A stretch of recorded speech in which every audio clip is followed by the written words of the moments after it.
혼자 물을 먹다가 죽을 수도 있다. 대표적인 게 혈압 문제라고 합니다. 기린은 심장부터 머리까지 굉장히 거리가 먼데 심장이 한번 펌프질을 해서 뇌까지 혈액을 쭉 보내려면 선천적으로 초고혈압이라고 할 수 있습니다. 앞다리를 굉장히 넓게 벌리고요. 머리를 냅다 숙이죠. 그 자체가 굉장히 위험한 자세라고 합니다. 피가 뇌로 쏠리는데 그거 그럼 괜찮나? 저렇게 복잡하고 화려해 보이기까지 하는 무늬가 야생에서 유리했을까? 더 눈에 띄어서 타겟이 되는 건 아닐까? 근데 결정적으로 무기가 있습니다. 맹수들이라 할지라도 치명상을 입을 수밖에 없는 거죠.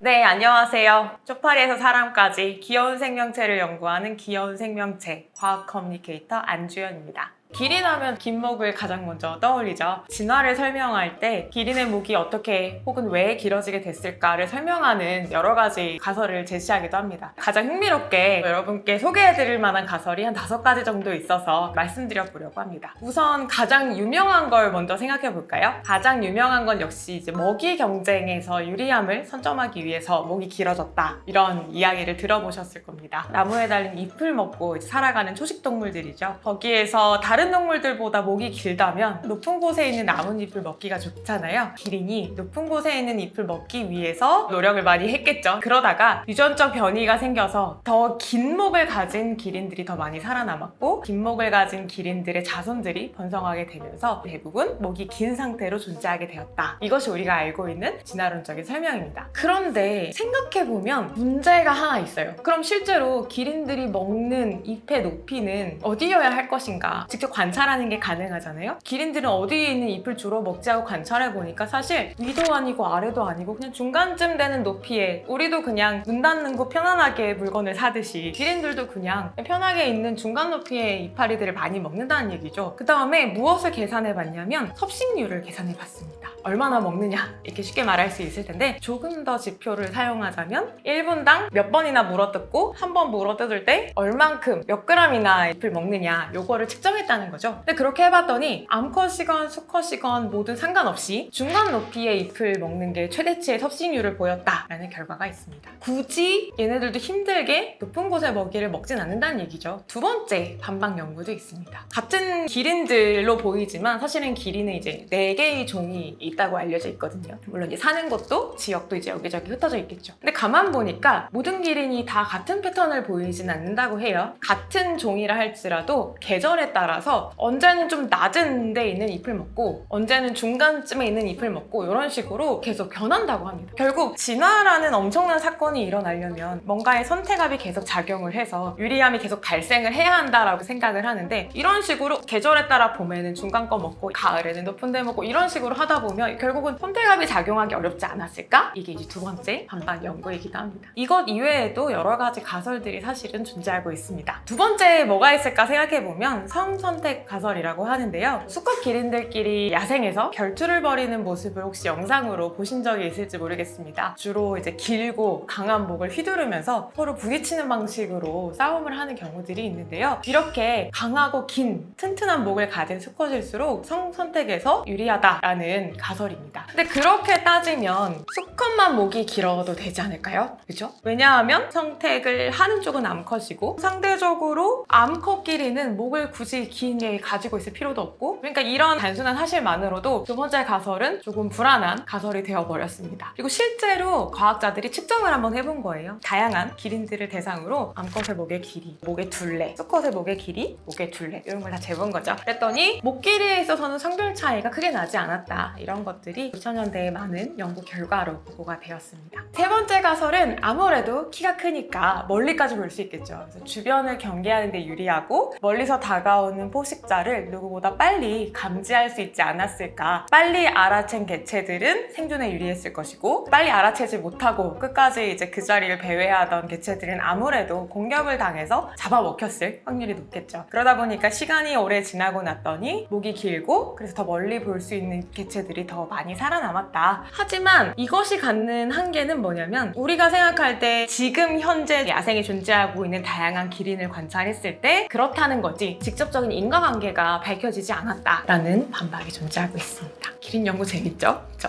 그럼 이어서 네 번째 가설 한번 생각을 해보려고 하는데, 기린 사진을 보시면 굉장히 특징적으로 긴 목과 더불어서 길고 가느다란 다리도 눈에 들어오게 됩니다. 네 번째 가설의 핵심은 몸 안에서 발생한 열을 밖으로 빼는데 저 긴 목과 다리 구조가 굉장히 유용하다는 점입니다. 왜 그런지 생각해보면 저 긴 목과 다리 구조 주변에는 두꺼운 몸통에 비해서 주변 공기층이 얇게 형성이 된다고 합니다. 그렇기 때문에 그 얇은 공기층이 빠르게 사라진다고 해요. 무슨 얘기냐면 주변 공기는 몸 안에 있는 열을 실어 나르는 역할을 하는데, 열을 품고 있는 공기가 빨리 사라지고 또 새로운 공기가 오고 이 열을 또 실어가고 또 사라지고 또 새로운 공기층이 채워지고 계류가 굉장히 빠르게 일어난다는 장점이 있다고 합니다. 그러다 보니까 몸에서 발산하는 열을 빨리빨리 밖으로 방출할 수 있고, 또 한 가지 거기 더불어서 몸에서 방출되는 땀, 수분도 굉장히 빠르게 증발시킬 수 있다고 합니다. 사람도 생각해보면 여름에 땀이 났을 때 바람이 불어서 땀이 식고 그다음에 수분이 증발되면서 몸이 좀 시원함을 느낄 수 있다는 걸 경험해 보신 적이 있으실 텐데요. 마찬가지의 원리입니다. 긴 목 때문에 냉각 효과를 얻을 수 있다. 근데 생각해보면 근본적인 문제가 하나 있었던 거예요. 뭐냐면 열이 이동하는 건 열이 많은 쪽에서 적은 쪽으로 이동을 하겠죠. 근데 그러려면 주변 온도가 기린의 피부 온도보다는 낮아야 하는 거예요. 즉 기린의 체온이 예를 들어 몇 도라고 한다면 그거보다 낮은 기온일 때는 말 그대로 발산이 쉽게 일어날 수 있는 게 맞는데, 반대로 기린의 체온보다 주변 온도가 높은 환경이라면 그 구조 때문에 오히려 바깥의 열이 몸으로 더 유입될 확률이 높아지는 거죠. 그럼 오히려 불리한 것이 아니냐라는 반박이 있습니다.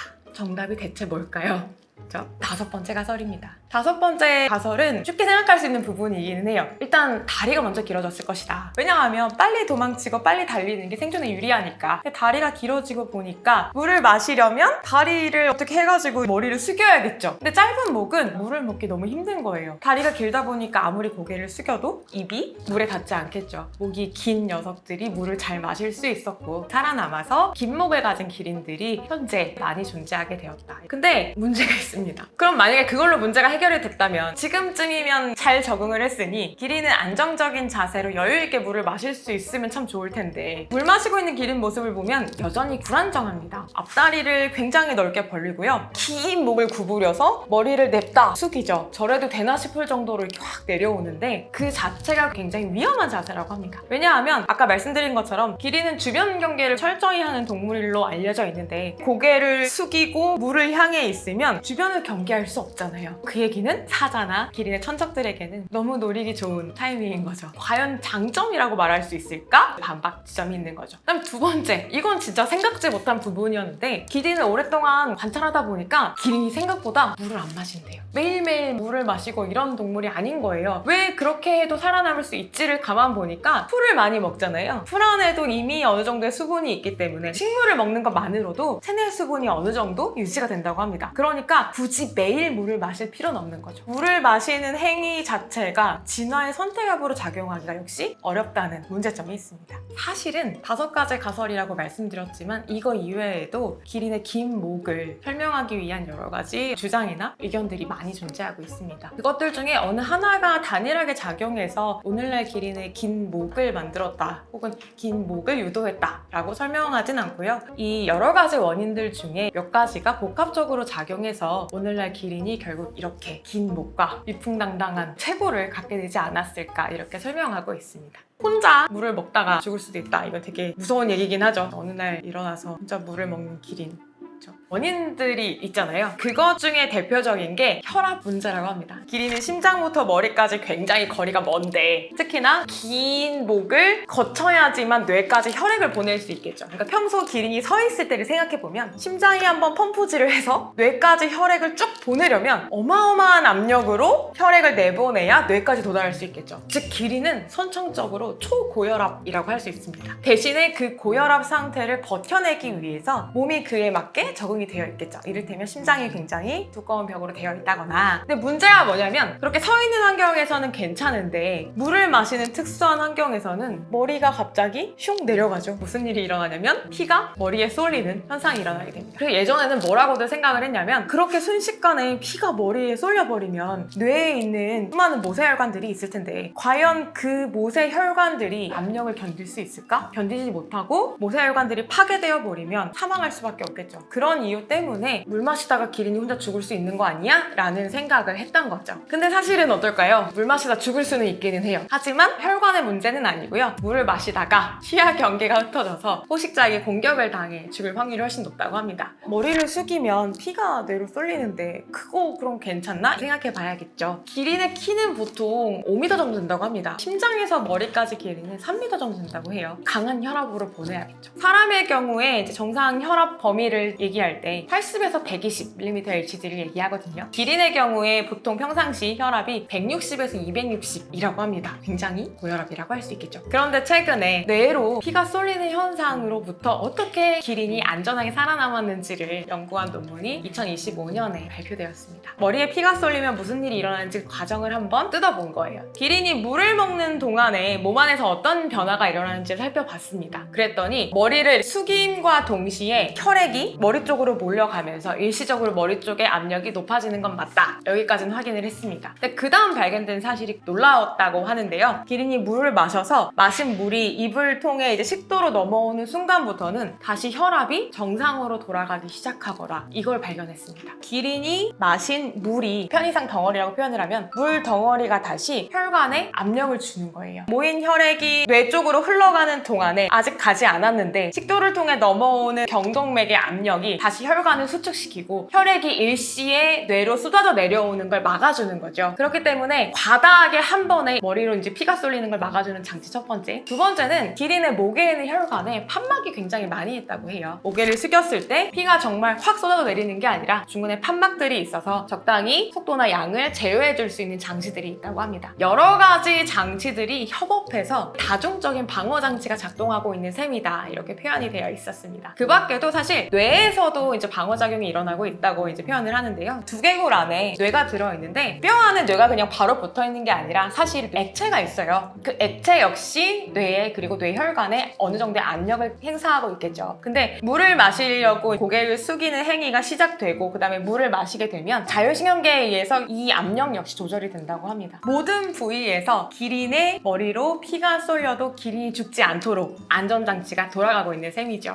기린 무늬를 보면 굉장히 독특하죠. 무슨 모양이라고 설명해야 할까요? 연한 바탕색이 있고 그 위에 뭐 진한 갈색 정도로 다양한 어떤 기하학적인 도형들이 놓여있는 모습이죠. 기린 종마다 저 패턴도 조금씩 다르고 개체마다도 사실은 다르다고 합니다. 근데 가만 생각해보면 야생에서 살아가는 개체잖아요. 저렇게 복잡하고 어찌 보면 화려해 보이기까지 하는 무늬가 저 초원에서 야생에서 유리했을까? 이런 의문이 들기도 합니다. 한편으로는 저런 무늬 때문에 더 눈에 띄어서 포식자에게 타겟이 되는 건 아닐까? 이런 걱정이 되기도 하죠. 그래서 무늬에 대해서 궁금증을 가진 연구자들이 또 있었습니다. 기린의 무늬가 갖는 장점, 이로운 점은 뭐가 있을까를 생각해 봤을 때 크게 3가지 정도로 보통 이야기를 하고 있습니다. 첫 번째는 위장이에요. 은폐에 굉장히 유리하다. 좀 이상하죠? 아니 저렇게 길고 크고 눈에 잘 띄는데 게다가 무늬까지 있는데 저게 무슨 위장이냐 이런 생각을 하실 수 있는데요. 이거는 이제 성체 기린에 대한 것은 아니고 아기 기린에 대한 이야기입니다. 성체 기린은 사실은 뒤에 또 말씀드리겠지만 굉장히 강한 친구들이에요. 공격을 받았을 때 방어하고 도망가기도 하지만 맞받아서 싸우기도 하는 성질 있는 친구들이거든요. 근데 이제 문제는 작고 어린 시기에 살아남아야 하니까요. 그 문제인 거죠. 어린 기린 같은 경우에는 어렸을 때도 역시 무늬가 있는데요. 어린 기린들이 저 무늬를 가지고 덤불 속에 숨는다고 한번 상상을 해볼게요. 멀리서 포식자들이 봤을 때 어떤 일이 일어나냐면 저 무늬 하나 때문에 한 마리 기린 자체의 윤곽이 흐려진다고 합니다. 멀리서 봤을 때 저기 기린이 있네가 아니라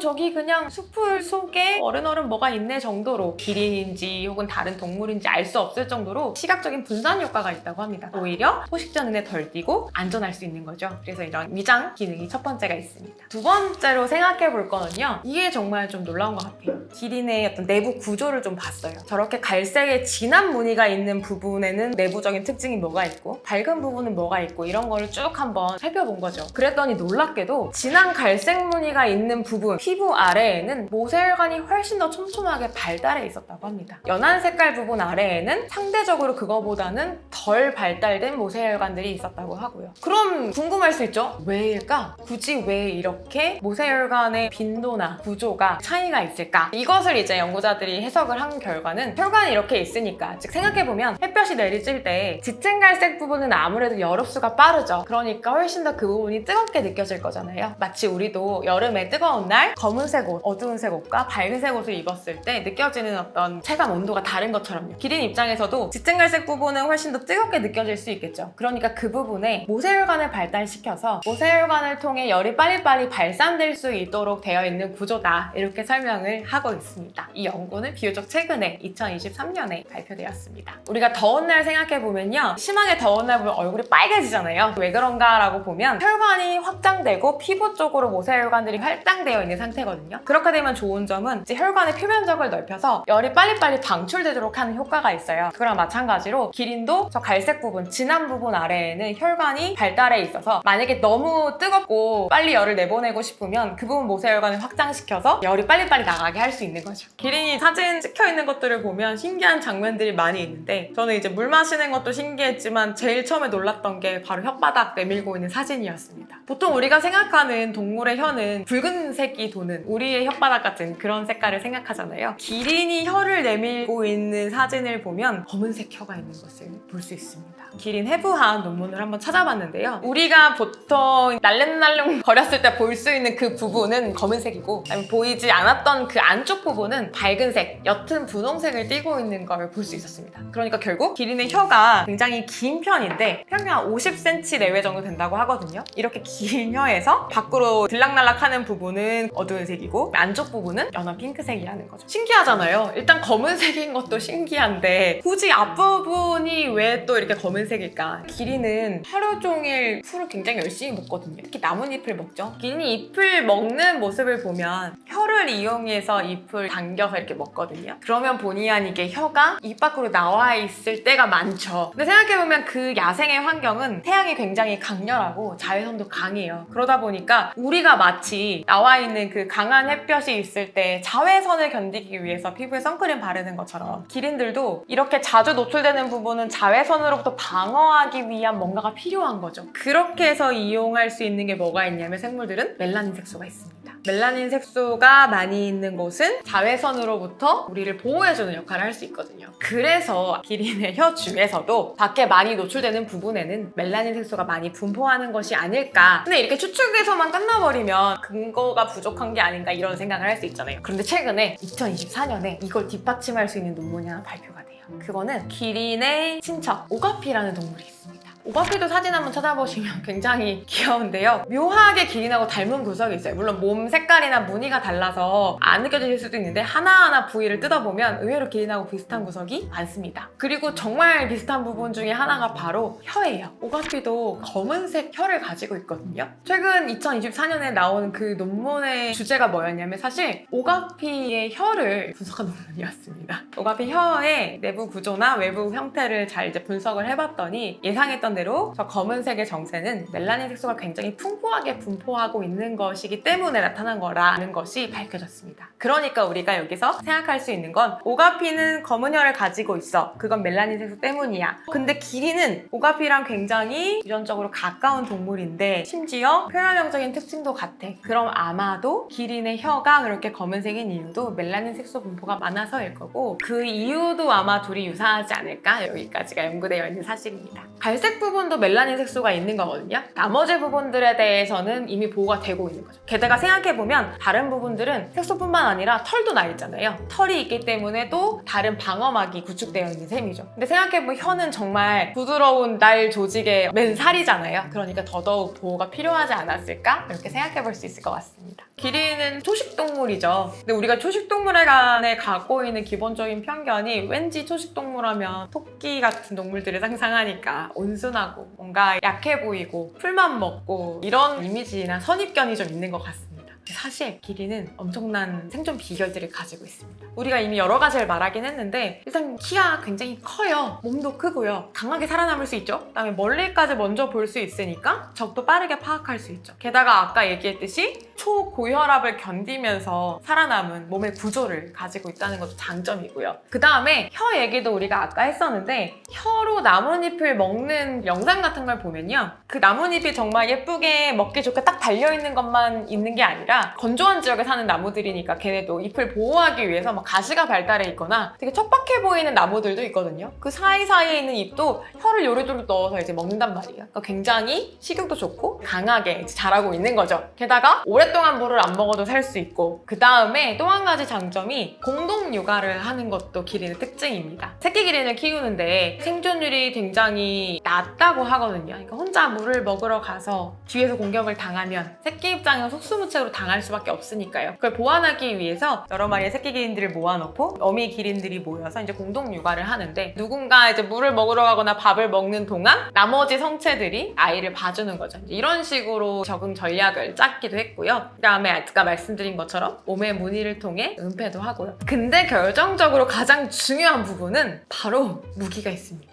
순순히 당하고 있지만은 않아요. 거대한 몸을 가지고 있고 굉장히 긴 다리를 가지고 있잖아요. 그리고 뭘 가지고 있냐면 그 긴 다리의 끝에는 강한 발굽을 가지고 있습니다. 기린은 이제 발굽이 있는 발굽동물이거든요. 특히 기린이 유명한 게 뭐냐면 발차기입니다. 뒷발로 다가오는 사자를 발로 차는 영상들이 가끔 이제 돌아다닐 때가 있는데, 그런 걸 보다 보면 사자도 잘못 맞으면 치명상을 입을 정도로 굉장히 강한 발차기를 가지고 있습니다. 게다가 더 흥미로운 부분은 뒷발로만 차는 게 아니에요. 앞발로는 내리 찍는다고 합니다. 일단 생각해보면 다리가 4개잖아요? 앞발로는 발을 올려서 내리 찍을 수가 있다고 하고요. 뒷발로는 아까 말씀드린 것처럼 올려 차는 걸 할 수 있거든요. 근데 또 이게 방향성이 사방팔방으로 다 찰 수가 있다고 해요. 어느 방향에서 적이 오든지 간에 대응할 수 있는 공격 무기가 많은 셈인 거죠. 그러니까 여러 가지 전략들을 가지고 있는 셈인데요. 특히 발굽 모양도 굉장히 특화되어 있다고 합니다. 잘 보면 발굽이 보통은 이제 땅을 걸을 때 사용하겠죠. 근데 이제 발바닥이 보통 땅에 이렇게 착 달라붙어서 이렇게 우리처럼 사람처럼 발바닥을 이제 바닥에 대고 걷는 게 아니라, 기린은 발바닥의 중앙 부분은 땅에 닿지 않고요. 발바닥의 어떤 둘레 부분, 발굽의 끝부분, 가장자리 부분들이 땅에 닿는 구조로 걷는다고 합니다. 이게 잡는 장점이 뭐냐면 바닥이 좀 울퉁불퉁하거나 안 좋아도 균형을 굉장히 잘 잡을 수 있대요. 두 발로 내리 찍거나 두 발로 발차기를 하더라도 나머지 두 발로 안정적으로 땅을 디디고 있을 수 있는 거죠. 이게 일단 굉장히 장점이고요. 그 다음에 내리 찍거나 뒷발로 찰 때도 생각해보면 몸에 비해서 다리는 길지만 끝에 달려있는 발굽은 그렇게 큰 편은 아니라고 해요. 장점은 뭐냐면 다리가 길기 때문에 긴 다리를 이용해서 멀리서부터 내리 찍을 수 있고요. 운동을 해보거나 뭔가 킥을 차볼 때 알겠지만 이렇게 살짝 해서 내리 찍는 것보다는 팔을 높이 올려서 내리 찍는 게 훨씬 더 강력하다는 걸 경험적으로도 아실 텐데요. 심지어 끝에 있는 발굽이 면적이 좁기 때문에 좁은 면적에 이 속도가 가해지니까 굉장히 강한 압력으로 순식간에 힘을 가할 수 있다고 합니다. 그러니까 그걸 잘못 맞으면 맹수들이라 할지라도 치명상을 입을 수밖에 없는 거죠. 그래서 실제로 야생에 있는 성체 기린들을 가만히 관찰해보면 의외로 엉덩이 부분이나 옆구리 부분에 사자 발톱 흔적을 갖고 있는 개체들이 많다고 하거든요. 이게 바로 뭐의 증거냐면 싸움의 흔적이죠. 싸웠지만 살아남은 흔적이라고 할 수 있고요. 그 다음에 그렇게 공격한 사자들은 그렇게 공격을 했음에도 불구하고 그날 이 기린을 사냥하지 못하고 빈손으로 아마 돌아갔거나 혹은 더 큰 치명상을 입고 죽었을 수도 있겠죠. 이만큼 강한 녀석들이 바로 기린입니다. 그렇기 때문에 초원에서 굉장히 잘 살아남을 수가 있지 않았을까. 굳이 따지자면 소? 말이랑 비슷하게 생기긴 했는데 발굽의 숫자를 가지고 보통 분류를 하거든요. 발굽이 있는 동물들은 우제목하고 기제목으로 나눌 수 있어요. 우제목은 발굽의 개수가 짝수인 애들이고 기제목은 발굽의 개수가 홀수인 것들이거든요. 근데 이제 말씀하신 말은 기제목에 속하고요. 발굽이 홀수로 되어 있고요. 그 다음에 기린이나 이제 이런 친구들은 2개나 4개 이렇게 짝수로 가지고 있습니다. 기린이 자는 모습을 생각해보면 저는 사실 본 적은 없거든요. 근데 막연하게 서서 잔다라는 상상을 해왔던 것 같아요. 자료들을 보면서 깨달았죠. 아, 기린도 누워서 자는구나. 근데 보통 기린이 어떻게 자나요? 이런 자료들을 찾아보면 서서 자거나 또는 누워서 잡니다 라고 표현이 되어 있어요. 근데 이런 얘기를 들으면 사실 궁금하잖아요. 누워서 잔다고? 어떻게 누울 수가 있지? 그 긴 목을 가지고 우리 기준으로, 사람 기준으로 눕는 걸 생각해보면 등을 바닥에 대고 이렇게 눕는 걸 생각하게 되죠. 기린이 누워 잔다라고 표현하는 그 자세는 굉장히 굉장히 재밌습니다. 굉장히 귀엽기도 하고요. 어떻게 묘사해야 되나 생각해봤는데 일단 서 있는 기린의 모습에서 일단 다리를 다 구부려요. 몸통이 땅에 닿습니다. 다리를 구부리고 몸통이 땅에 닿아요. 이제 남은 부분은 긴 목과 머리죠. 일단은 그렇게 앉은 상태에서 목이 이렇게 올라와 있으면 누웠다고 말하기는 어렵잖아요. 목은 어떻게 하냐면 크게 한번 구부립니다. 뒤쪽으로. 긴 목을 이렇게 구부려서 그럼 구부린 상태면 이제 머리가 뒤쪽으로 왔잖아요. 그 머리를 이제 엉덩이 위에 살포시 얹어서 자는 모습. 이게 바로 기린이 누워서 자는 모습이라고 생각을 하시면 될 것 같아요. 사진을 보시면 정말 귀엽습니다.